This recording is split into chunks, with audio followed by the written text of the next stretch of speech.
All right, the sandwich we're going to make now is the pulled pork. So this is a pretty quick sandwich to make. The bread toasts pretty quickly, and then we're heating up the pulled pork actually in the microwave. So we take a nice scoop of pulled pork. It's already got the barbecue sauce on it from the pan, and we really heat it up for about 1:30, so get some good heat going on that. In the meantime, we pull out the jalapeno cornbread.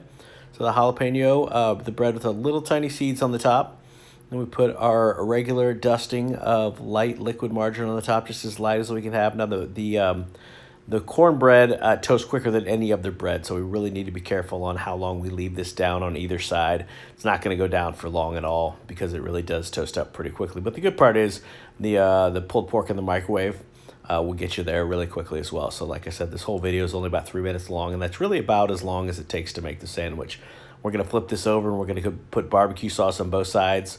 We're going to put shredded cheddar on it, and then we're going to put pickles on it, and then when we pull it off the grill, we're going to put our coleslaw on the top of it too, so like a traditional kind of all-in-one barbecue meal all on a sandwich.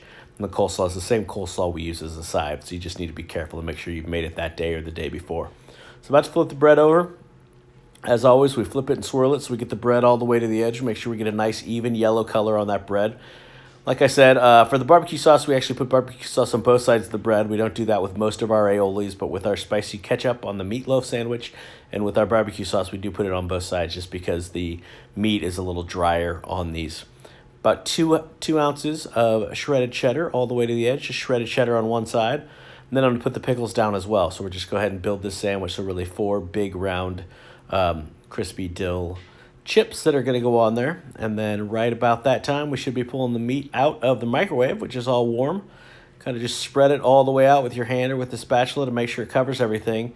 Like I said, at this point, the bottom of the bread should be already marked, so it should be good to go. That bread, it's already browned up very quickly there, and you got to be really careful to this bread about not letting it get away too quickly. So when we see a barbecue pulled pork sandwich come in, we know it's going to go out pretty quickly because it's the whole thing cooks pretty quickly. So I'm just giving a little time to get a little more color on that bread, make sure it looks good. But yeah, that's pretty dark. I'd like to see it maybe a little darker toward the top, but looking pretty good. So I pull the sandwich out. While I'm letting that bread brown just a little bit more, I go ahead and pour that 2 ounces of coleslaw on the top, kind of just spread it out with my hands.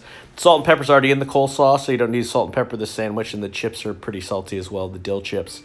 So you're good to go. You should be able to cut that right through. Should be nice and crunchy, but a really soft look, and there was what that sandwich looks like all together.